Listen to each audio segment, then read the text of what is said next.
జై బజరంగి.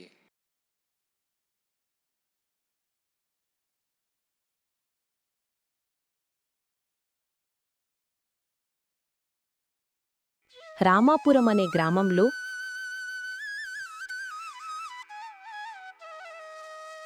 ఒక తెలివైన మేక వాని ఒక రైతు దగ్గర ఉండేది.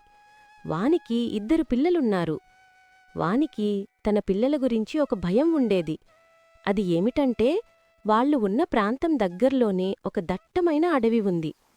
తన పిల్లలు ఆడుకుంటూ ఎక్కడ ఆ అడవిలోకి వెళ్ళిపోతాయో, ఆ అడవిలోని క్రూరజంతువులకు ఆహారమవుతాయో అని భయపడుతూనే ఉండేది. పిల్లలకు ఎప్పుడూ అడవిలోకి వెళ్ళకూడదు అని జాగ్రత్తలు చెప్తూ ఉండేది. ఒకసారి తన 2 పిల్లలలో ఒక పిల్ల తన ఇంటి దగ్గర కాకి, కొంగ అడవిలో పచ్చని గడ్డి చాలా ఎక్కువగా ఉంది అని మాట్లాడుకోవటం వింటుంది. వాళ్ల మాటలు విని ఆ పచ్చగడ్డి తినాలి అని చాలా ఆశపడి ఆ అడవివైపు వెళ్తూ ఉంటుంది. ఎంత సమయమైనా ఆ పిల్ల కనిపించకపోయేసరికి వానికి ఆ పిల్ల అడవిలోకి వెళ్ళిపోయిందేమో అని అనుమానం వచ్చి భయపడుతుంది. తని భయపడినట్టుగానే ఆ పిల్ల అడవిలోకి వెళ్ళిపోయింది.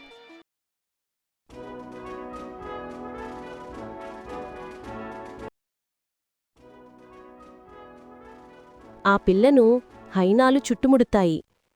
ఆ పిల్ల చాలా భయంతో మే మే మే అని గట్టిగా అరవటం మొదలుపెడుతుంది. వాళ్ళ అమ్మ కోసం అరుస్తూనే ఉంటుంది. సరైన సమయానికి భలే దొరికింది అని హైనాలు అనుకుంటాయి. ఒరేయ్, నిన్నటి నుండి తిండి కోసం నెతుకుతుంటే ఈరోజు భలే దొరికిందిరా. ఈరోజు పండగే రోయ్ బుజ్జిగా. నిజమేరో సూరి, ఇవాళ మనకి పండగేరో.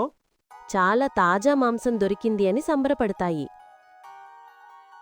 అదే సమయంలో వాని అక్కడికి వస్తుంది. ఒరేయ్ బుజ్జిగా, తంతే బూరెల బుట్టలో పడినట్టయిందిరా. ఇంటికి పట్టుకెళ్ళినా మాంసం చాలా మిగిలేలా ఉందిరా. చూడు ఎలా వస్తుందో. ఒరే సూరి, మీ ఇంటికొస్తే మీ ఆవిడొక ముక్కైనా పెట్టిందరా? మాంసం మొత్తం ఇక్కడే తినేద్దాం, ఎవరూ ఇంటికి పట్టుకెళ్లద్దురోయ్. నవ్వండి నవ్వండి, ఇప్పుడు సింహరాజా వచ్చి మిమ్మల్ని తింటుంది కదా, అప్పుడు ఎలా నవ్వుతారో చూస్తాను. ఏమిటి, ఇక్కడికి సింహం రాజా వస్తుందా? నా పిల్లని ఒంటరిగా ఎందుకు పంపించాననుకుంటున్నారు? సింహం రాజా ఆజ్ఞాపించాడు కాబట్టే పంపించాను. నేనేమైనా మీలాగా పిచ్చిదాన్నా ఏమిటి? సింహంరాజా వచ్చేంతవరకు మేము ఇక్కడే ఉంటాం. మమ్మల్ని మీరు తింటే సింహంరాజు మిమ్మల్ని తింటాడు. మేము పిచ్చోళ్ళం కాదు, నువ్వే పిచ్చిదానివి. మేము మిమ్మల్ని తినేస్తే సింహంరాజుకి ఎలా తెలుస్తుందనుకున్నావు?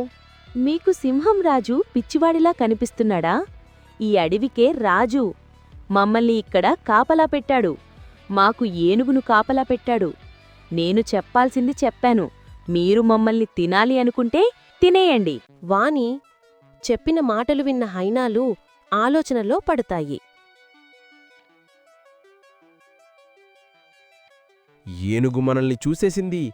మనమిక్కడుంటే చాలా ప్రమాదం రోయ్. నిజమేరోయ్, ఇక్కడే ఉంటే ఆ సింహం రాజుకి బలైపోతాం. లగెత్తురోయ్. హైనాలు అక్కడి నుండి వెళ్తూ ఉంటాయి. వాని హైనాలు అక్కడి నుండి వెళ్లడం చూసి ఇదే మంచి సమయం అనుకొని తన పిల్లతో ఇంటికి బయలుదేరుతుంది.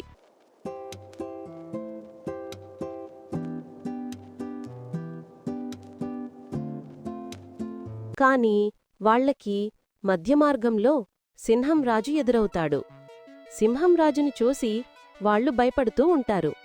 అప్పుడు సింహంరాజు వాళ్ళని తిందామని ముందుకు వస్తూ ఉంటాడు. అప్పుడు వాని, ఆగండి సింహంరాజా, నా మాట వినండి.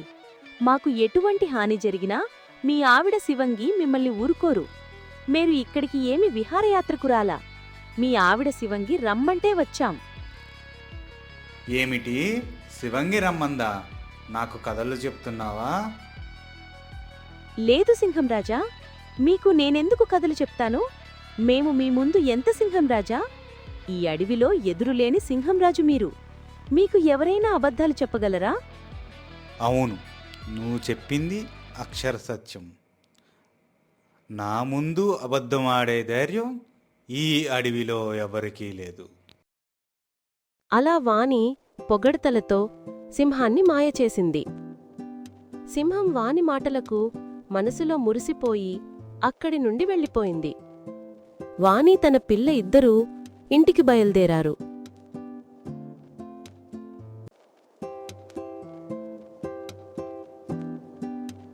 వాళ్లు కొంత దూరం వెళ్ళాక సింహంరాజు బాయ శివంగి ఎదురుపడింది. ఈరోజు ఆకలితోనే ఉండాలేమో, ఏమీ దొరకడం లేదు తినడానికి అనుకున్నాను. సమయానికి భలే దొరికారు. ఆహా, భర్తకు తగ్గ భార్య, చూడముచ్చుటగా ఉన్నారు. నువ్వు భయంలో ఉన్నట్టున్నావు. ఏం మాట్లాడుతున్నావో తెలుస్తుందా? నా స్నేహితుడు సింహంరాజు ఉండగా నాకు భయమెందుకు?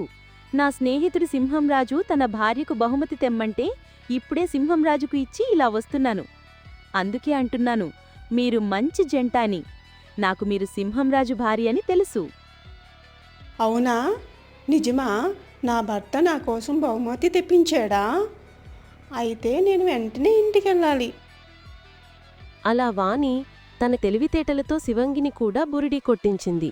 శివంగి చాలా ఆనందంతో అక్కడి నుండి వెళ్ళిపోయింది.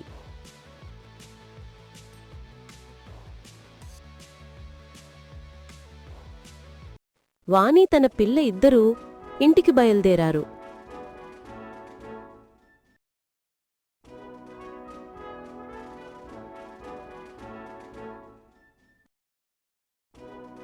వాని తన తెలివితేటలతో క్రూరమృగాల నుండి తన పిల్లను కాపాడి ఇంటికి తీసుకువస్తుంది.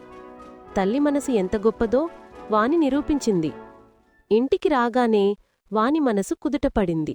అమ్మా, అడవి చాలా ప్రమాదమన్నావు కదా, ఎందుకు వెళ్ళావమ్మా? అమ్మకి ప్రమాదమనుకున్నావా? అమ్మ ఎంత ధైర్యవంతురాలో తెలుసా?